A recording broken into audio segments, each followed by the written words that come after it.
5 investments or assets to look at after 4-digit XRP. You didn't limit me to digital assets, so I appreciate that. Data centers, probably the number one thing I'm the most bullish on post price appreciation for XRP. You're going to have huge amounts of compute and data storage to be able to support a lot of the infrastructure that's going to be required in the new age with AI and blockchain and all the other stuff that's going on. So, if you're able to get access to those types of investments, data centers are billions of dollars to build. But if you can get in on that type of stuff, I think that those will have significant compounded returns over the next decade.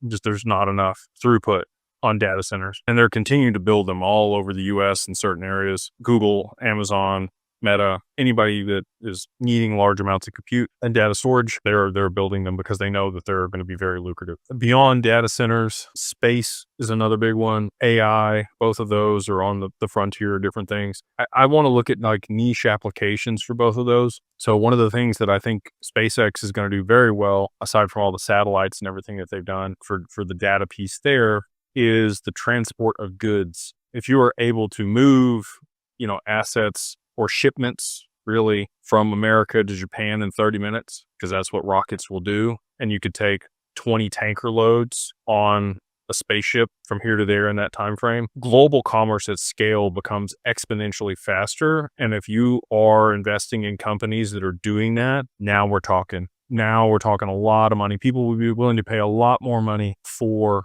the transport of goods to be much faster. So we had data centers, we had space, we had AI in specific applications. And then if you're going to continue to look at blockchain and digital assets, hash, I'm continuing to get more and more bullish on hash post price appreciation for XRP, talking to a lot of people that see that as a pretty substantial upside as that network gets built out with staking and more applications are built on it. Again, insurance being tokenized on a chain is a big indicator for me. And then, if you wanted one, we've talked about other digital assets, HBAR, SLM, XDC. There's a few others that I think are pretty significant and would have a lot of appreciation on the other side of utility. And then I think Ripple equity will probably still be very lucrative, even on the other side of price appreciation, and if they were to list publicly.